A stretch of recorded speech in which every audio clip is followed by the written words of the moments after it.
Hello dear student, welcome again in the class of biology, class 11. Today's video we are discussing about nucleus.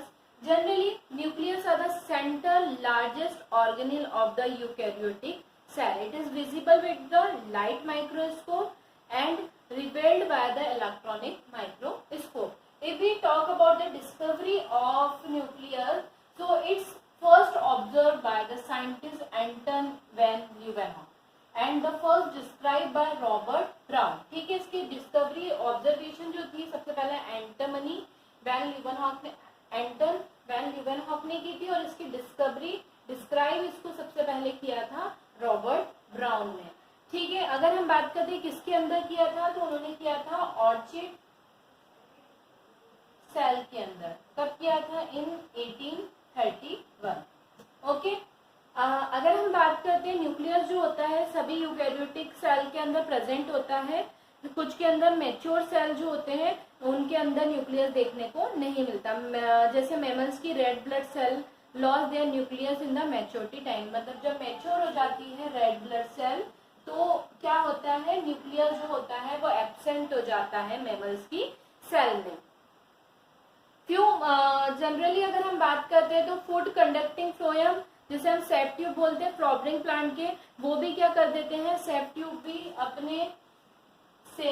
भी अपने जो nucleus होता है उसको loss कर देते हैं मैच्योर होने के बाद. Prokaryotic cell do not have a organized nucleus which are nuclear evolved. They have a nucleated highly folded circular DNA molecule without the membrane. ठीक है, इसके अंदर वेल डेवलप्ड न्यूक्लियस देखने को नहीं मिलता. किसके अंदर वेल डेवलप्ड न्यूक्लियस देखने को नहीं मिलता है? प्रोकैरियोटिक सेल के अंदर वेल डेवलप्ड न्यूक्लियस देखने को नहीं मिलता है. ठीक है, ये जनरल इंट्रोडक्शन हुआ किसका? न्यूक्लियस का. Now we are talking about the number and the position of nucleus. If we talking about the number, if we are talking about the number, that means most of the cell are uninucleated. most of the cell कैसे होते हैं? Uninucleated होते हैं, है ना. इसके अलावा अगर हम बात करते हैं न्यूक्लिएटेड होते हैं, कुछ होते हैं जो बाइन्यूक्लिएटेड होते हैं. बाइन्यूक्लिएटेड है ना. कुछ जो होते हैं वो मल्टी न्यूक्लिएट होते हैं. ठीक है, ये तीन तरीके के इस तरीके से क्या होता है, अलग अलग सेल में अलग अलग नंबर्स देखने को मिलते हैं. अगर हम पोजीशन की बात करते हैं, पोजीशन की, तो किस तरीके की पोजीशन देखने को मिलती है न्यूक्लियस की? Generally in the some cell the nucleus has a relatively fixed position. कुछ सेलों में तो इसकी क्या होती है, फिक्स्ड पोजीशन होती है. कहाँ होती है? Centre of the cell.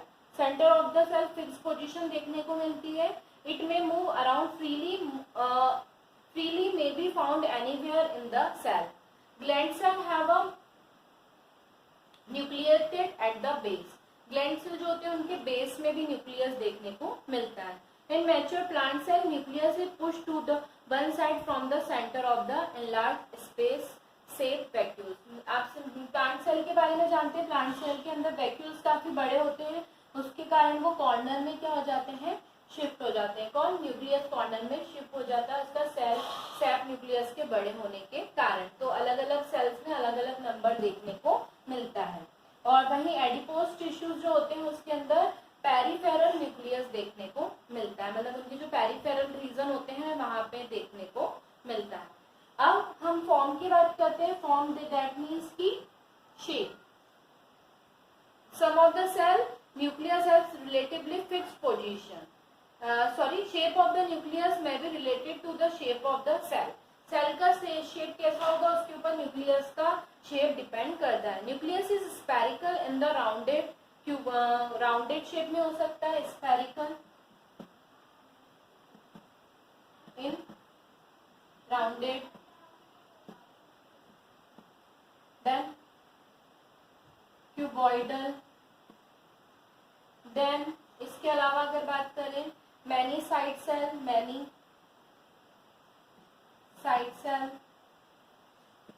Right, have a nucleus at the base. Other than that oval shape, cylindrical shape, disc, inflated shape, ऐसे अलग अलग शेप्स जो होते हैं अलग अलग उसके अंदर देखने को मिलते हैं। अगर हम साइज की बात करते हैं, किसके साइज की बात कर रहे हैं हम? न्यूक्लियस के साइज की बात कर रहे हैं, ठीक है। तो न्यूक्लियस जो होते हैं, न्यूक्लियस का साइज भी क्या होता है? The size of nucleus vary with the cell type of species, however the relationship seem to exist between the nuclear mass and cytoplasmic mass. The size of the nucleus also related to the number of chromosomes set in it has. Haploid cell having a small nucleus, that is polyploid cell. Generally the nucleus vary from 5 to 25 μm diameter. Generally कितना? 5 से 25 μm diameter वाला हमको क्या देखने को मिलता है? Nucleus देखने को मिलता है। हम केमिकल कंपोजिशन की अगर बात करते हैं, किसके? न्यूक्लियस के केमिकल कंपोजिशन की अगर हम बात कर रहे हैं, तो जनरली ये जो होते हैं nucleus is composed of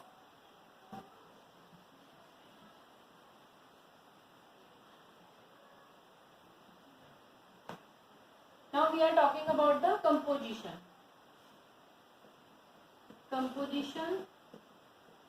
of nucleus. So generally क्या होता है? 80 जनरली कंपोजिशन की बात करते हैं तो इसके अंदर 80% तो क्या होता है? प्रोटीन होता है, ठीक है। इसके अलावा 12% इसके अंदर क्या होता है? डीएनए होता है। इसके अलावा 5% आरएनए, राइट। 3% इसके अंदर क्या होता है? लिपिड होता है, ओके। ये जो होते हैं, इसके अलावा प्रोटीन के अंदर कुछ एंजाइम, पॉलीमरेज एंजाइम, इस तरीके के डिफरेंट टाइप के एंजाइम, डीएनए, आरएनए, है ना, फास्फोरस, ये सारे कंपोनेंट क्या होते हैं? इनके कंपोजिशन में देखने को मिलते हैं, ठीक है। ये तो क्या होता है? न्यूक्लियस का कंपोजिशन देखने को मिलता है। Now we are talking about the functions of nucleus. Functions of nucleus, functions की बात करते हैं। The first function is cell maintenance and growth. Cell maintenance and growth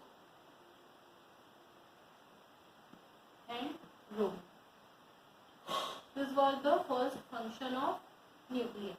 That means nucleus maintain the cell and bring about its growth by the directly the synthesis of structure protein. क्या करते हैं? Directly structure protein का synthesise करके उसकी growth को, और nucleus जो होता है सेल को मेंटेन करने का काम करता है। Then the second one, cell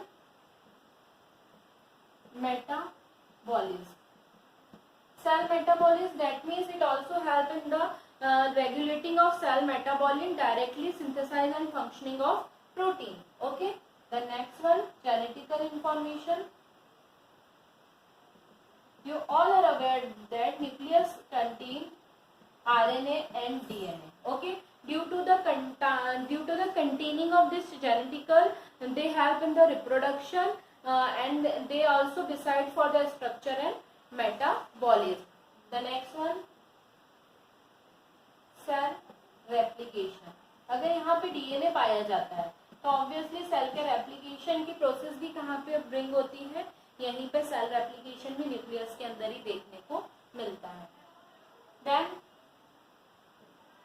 ribosome formation. Ribosome formation नाम से पता चल रहा है न्यूक्लियस जो होता है वो राइबोसोम के फॉर्मेशन में भी क्या करता है? हेल्प करता है। इसके अलावा वेरिएशन, जेनेटिकल इंफॉर्मेशन को कैरी करने का काम करते हैं, तो ऑब्वियसली वेरिएशंस भी क्या होते हैं? जीन लेवल पे वेरिएशन लाने में भी ये हेल्प करते हैं। इसके अलावा the last one, that is cell differentiation. That is cell differentiation. Okay, इसमें भी ये क्या करते हैं? हेल्प करते हैं। सेल के डिफरेंशिएशन में भी ये क्या करते हैं?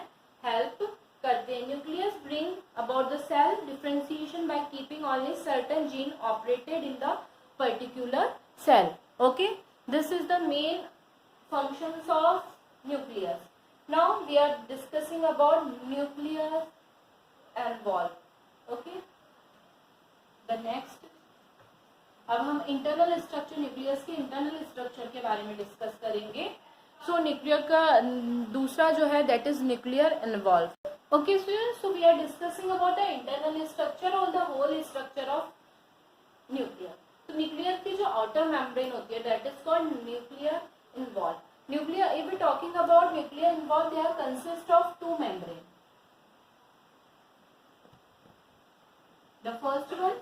The first one that is inner membrane and the second one that is outer membrane.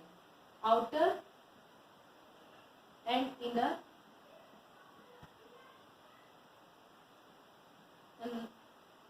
involve. Okay, ये देखने को मिलता है इसके अंदर.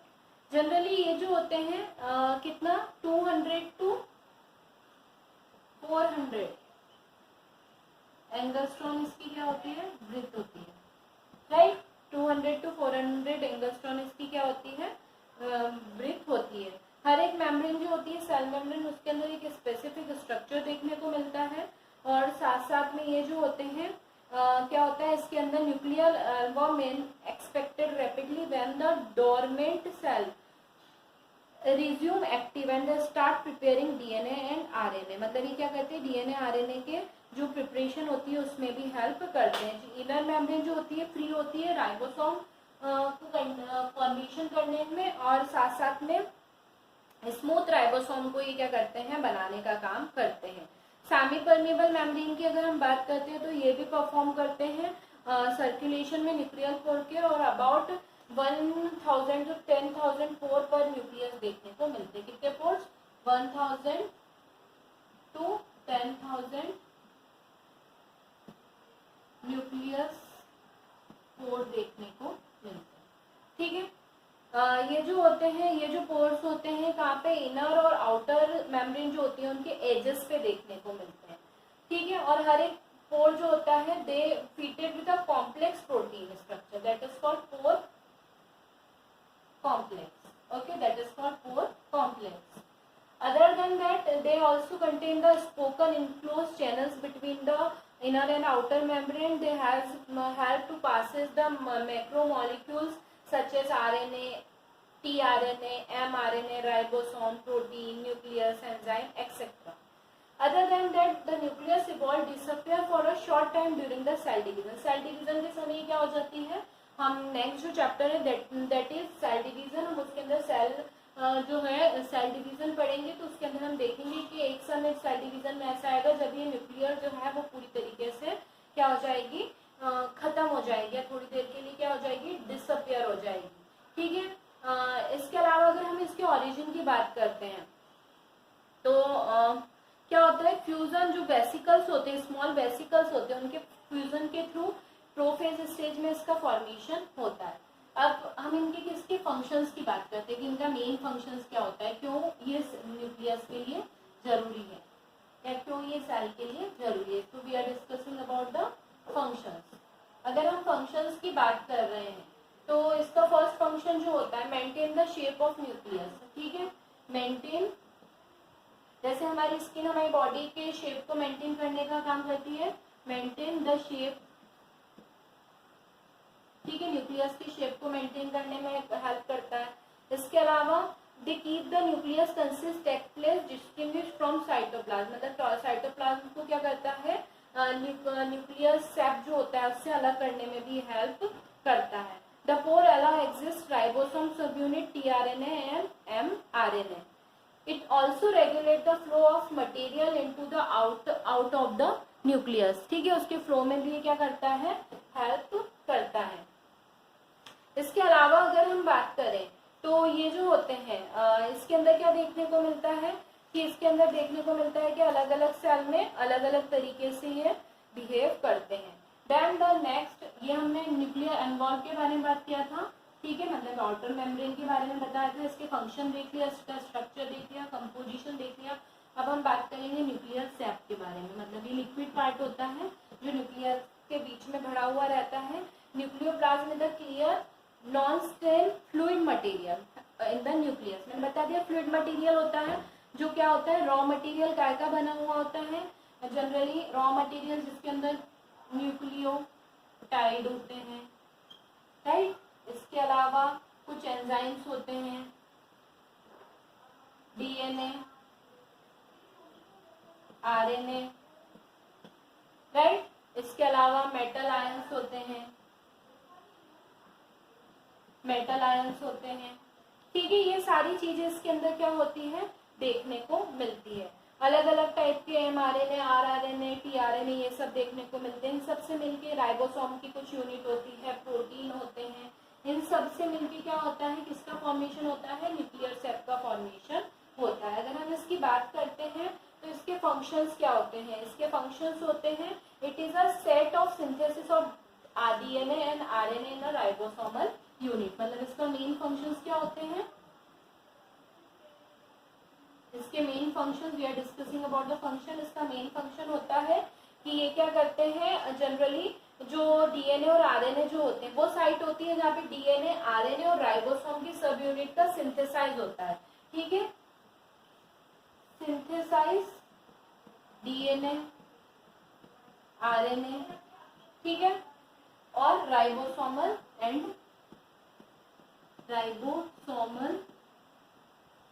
सब यूनिट, ठीक है। इन सब का फॉर्मेशन कहाँ पे देखने को मिलता है, न्यूक्लियर सेप के अंदर देखने को मिलता है। It maintain the shape of nucleus, ये क्या करते हैं, न्यूक्लियस का जो support the chromatin material and nucleolus, it provide turgidity to the nucleus, क्या करते हैं, प्रोवाइड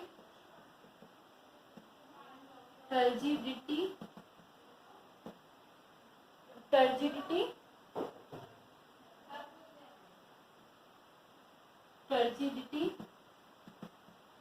टू न्यूक्लियस, ठीक है।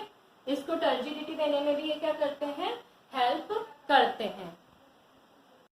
Now next we are discussing about the nuclear matrix. Nuclear matrix एक फाइन नेट लाइक स्ट्रक्चर होता है जो क्रिस्क्रॉस शेप में प्रोटीन को कंटेन किए हुए होता है, और ये न्यूक्लियस आपस में एक दूसरे से क्या होते हैं, अरेंज होते हैं। इनके फंक्शंस की अगर हम बात करते हैं कि ये क्यों जरूरी होते हैं, ठीक है, अगर हम इनके फंक्शंस की बात करते हैं तो it maintain the shape of nucleus, ये भी क्या करते हैं, मेंटेन करते हैं शेप ऑफ न्यूक्लियस।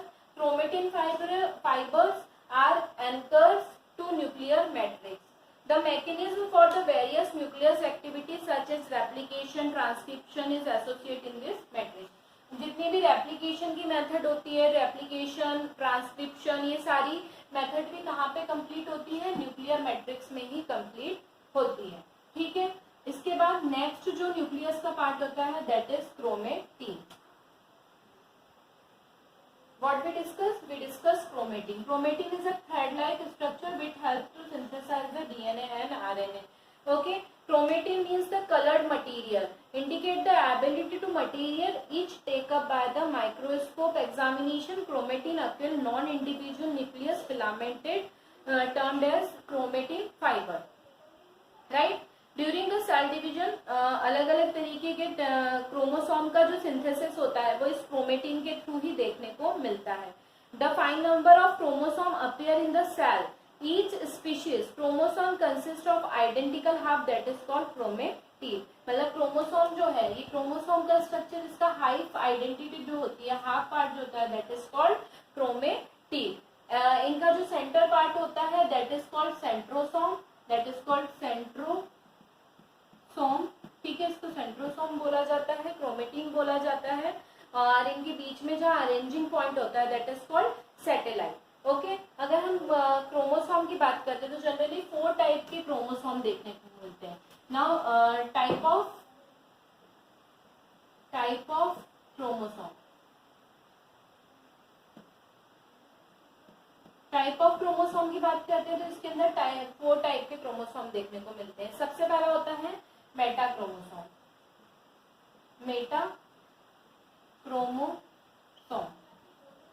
अगर हम मेटा क्रोमोसोम की बात करते हैं तो the chromosome in which the centrosome is near to the middle of 2 arms. मतलब इसके जो 2 आर्म्स होते हैं बिल्कुल उसके सेंटर में क्या होता है, ये देखने को मिलता है, बिल्कुल सेंटर पॉइंट पे जो देखने को मिलता है that is called Meta chromosome.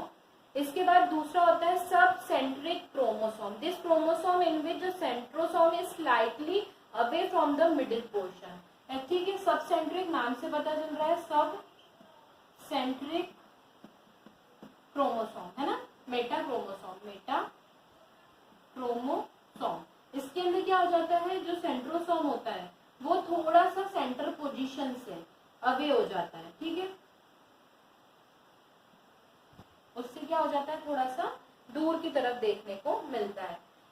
Acrocentric chromosome, acrocentric chromosome की बात करते हैं, the chromosome in which the centrosome near the end and consequently of the one arm, मतलब एक आर्म के बिल्कुल एंड पे, कॉर्नर पोजीशन पे क्या होता है, ये देखने को मिलता है, कौन, एक्रोसोम। दैट मीन्स यहाँ पे अगर आर्म एंड हो रही है